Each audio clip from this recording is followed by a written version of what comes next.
Hey YouTubers, this is Deering Dave. We're out here at the homestead. Last year my wife and I decided we would buy chickens. And chickens, we didn't want too many. We thought 6 was the appropriate amount. So we bought 6 chickens. They're black sex-link chickens. And we didn't want them running around the neighborhood and being picked off by predators and whatnot, because we do live, as part of our property borders on woods, so we didn't want predators sneaking in here at night and snagging them. So this is what we built. We built our chicken fortress, which aka is chicken tractor. I call this box construction. I wanted to make it as basic as I could, and because I've never built one of these before, so I made 3 boxes. The overall size is 6 by 12, 12 feet long, 6 feet wide. And the reason I made it those dimensions is because hardware cloth is sold in 36-inch strips. So I made 2 of those wide will give us our width, and I didn't want to do all this cutting, so it's already cut the length.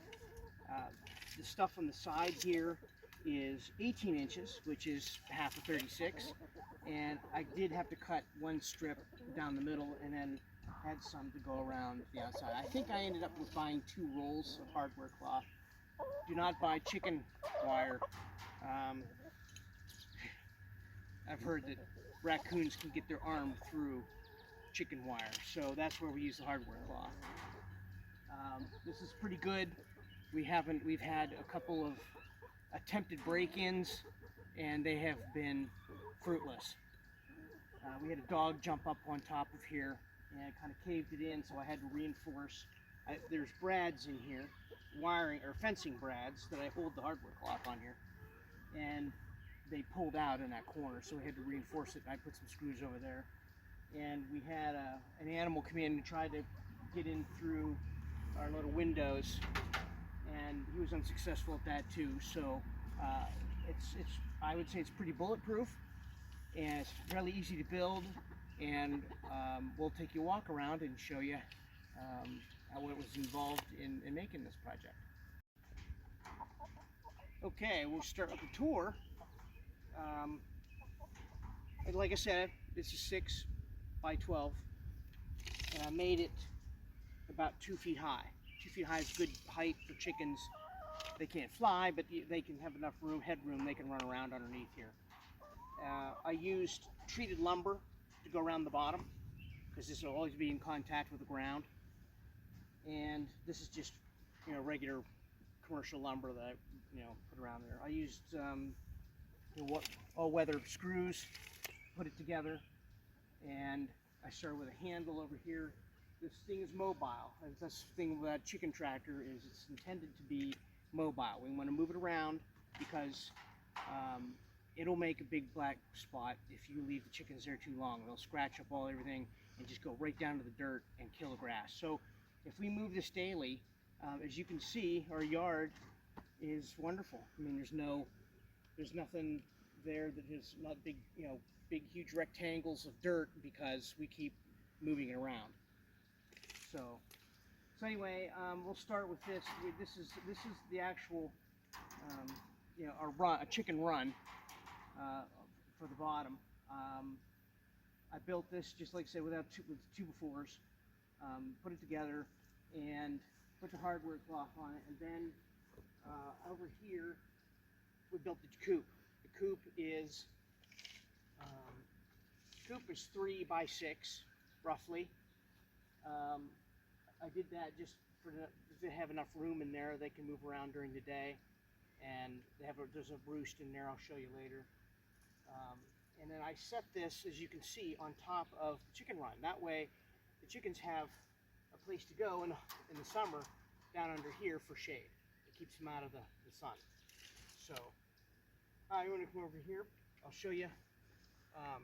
This is I made this chicken coop with hemlock lumber. Hemlock lumber is really durable, lasts through water and rain, whatever. Nice thing about it, it is tongue and groove. So this stuff all fits together really nice. And because it's tongue and groove and you don't nail it, you can slide it. So I wanted to make an access to get the chicken eggs out. And we've got 4 eggs in there now. And like I said, box construction, so we've got another box inside this box was sitting on top of that box. So it's a matter of just building 4 boxes and then putting them together, which makes it relatively simple. Make sure you use carabiners with all your hasps, because varmints over a period of time can eventually work these open, but they can't. I haven't heard anybody say that they've been able to figure out a carabiner because it's spring loaded. So, all right, we'll close that. I would have to come out and collect the eggs later. We're gonna come around here to the back. My wife wanted to be able to access the inside of this to clean it. So I built a wall here and put it on hinges. And this drops. This is just a barrel bolt. Again, it's pretty hard for a varmint to get that open. So I'm going to open this, drop this down, and we've got our inside of here. Here's the actual leg thing. I only gave us 2 boxes of laying boxes just for the chickens, for the 2 boxes. And then here's my roost. It's basically a big limb I got out of the woods and cut it, set across there. And it's just nice and round. It's about 3 inches diameter. It's good size for their feet to bite on. And it's halfway up, and when they sit on here, they can look out the window too. So they have kind of a, little bit. And I also left the space up here too for ventilation, because it gets warm in here. So we get a cross draft, and then this allows the the hot air and the smell to evacuate. So go around here to the side. This is box number 3. I'm sorry, there's a box in there. This is box number 4. Again, we've got a carabiner here holding this together so that varmints can't get in. I put a little piece of flashing here. Oh, I forgot to say, this is flooring. We call it linoleum. I put that on the floor so that we keep the chipboard. When I built this box, I used a chipboard floor, so this stuff is susceptible to water. So you want to keep it as dry as possible. That's why we've got this down. And then we use wood chips as bedding, and it's easy just to swish it out and clean it. Makes it nice and simple. So coming around here to the side, this is our feed box. I wanted to make it so it's easy to change the feed, because we're going to do this every day, and we don't have to crawl inside the box and whatever, trying to gain access to food and water. This way it's easy for us to change. So you're just going to lift this lid up here, and I bought 2 commercial feeder and waterer, and I built the box around them. I couldn't. You could probably make a waterer and feeder, but I think it's just easier to buy them, because when they break or wear out, we can replace them. Basically, like I said, this is another box. I attached it to that box, and I cut a piece out of the siding so the chickens can stick their head through there and gain access to the food and get a drink. Now, in the wintertime, what happens is we've got to keep this thing from freezing, because we've got water in here. So we had a brooder when we first got the chickens. It's a warming pad. It's about this big, and it sits in here perfect. So I sit it down on the bottom and plug it in, and it keeps the water from freezing. It's clever. The only problem is we have to move this close to an electrical outlet in order to plug it in to keep it warm, because out here there's no electricity, obviously. So, but when we put this down for the winter, I'll park it and leave it there for 6 months, and then we'll run electricity to it to keep the water from freezing. So that's it for the. Oh, and I use treated floor, because this treated floor gets wet a lot, because the chickens they splash water and food. So used a treated floor so it would last longer. So that's it for the food. And come around here to the side, and I built a door on the side here so we can access another hasp, and here being and I just put a little door on here because we like to throw food in here for the chickens, and it's hard to get, we don't want to throw food in the chicken coop, so we throw it in this way so they can get whatever they need through here. So that's our access panel, and here we have, I just built a ramp off of the main box. It just comes down. I screwed it to the wall there, and I've got 2 pieces of wire on both sides that's wired to the hardware cloth that suspends it. You can't let that sit on the floor because when you go to move this thing, that ramp will snag on the ground. So it's suspended 1 or 2 inches off the ground. They can crawl in here, get in and out. We close this door in the middle of the night. Not in the middle of the night, before, when the chickens go to roost. When they go in and out, I took some siding that's overlapped, and I used it as a slot. Built a little piece here, and this just slides down and closes. So we do that at night in case, I highly doubt a predator will dig underneath here, but in case they do, they still can't get to the chickens because this door is shut. So, like I said, this is very predator proof. It's lasted a year, and we haven't had any problems. We haven't had any dead chickens yet.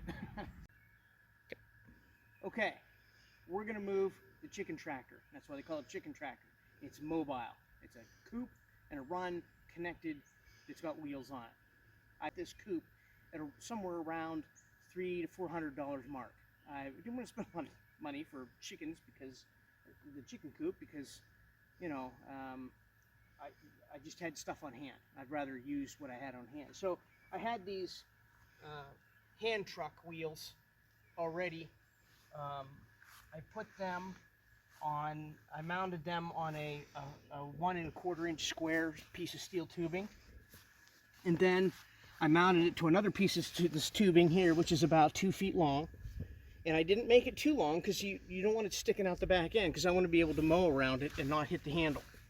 So I made them short. So I just put this handle extension in here to give me some better leverage. That way I can pull it out as far as I want, get as much leverage as I want, and to get, because it is kind of heavy. So once we got it on wheels, it's amazing how easy it is to move. The other reason was better that we show you in this video now was because I worked out all the bugs already. I found out the wheels, because they have so much stress on them, this wheel will actually fold all the way up and rub against the thing because we're mounting steel to wood, and the structure of the wood doesn't hold the wheels well enough. So I had to put an extra bracket on here so that this wheel wouldn't sag back up into the hardware cloth. So what I did was I put another piece of angle iron on here and bolted it down here at the end, so I have stability so this thing won't twist. So now it's pretty rigid.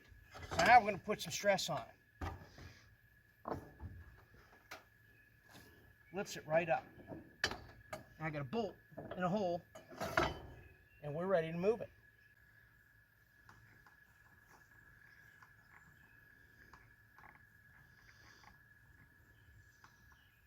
Push it or pull it. Okay, we're going to set it back down.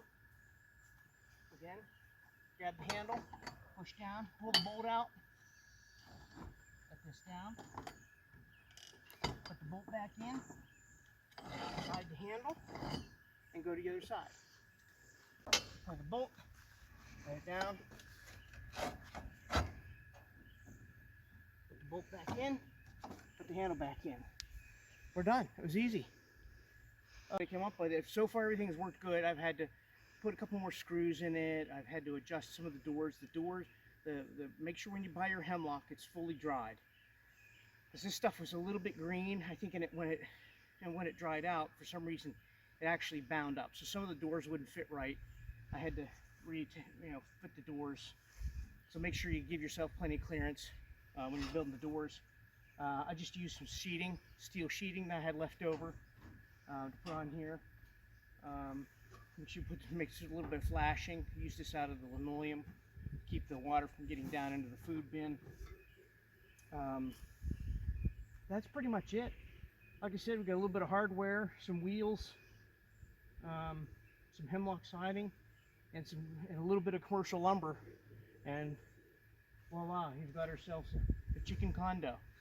So if you like this video, you think it's beneficial, and somebody could get some good pointers from it, share, like, subscribe, and see you on the flip flop.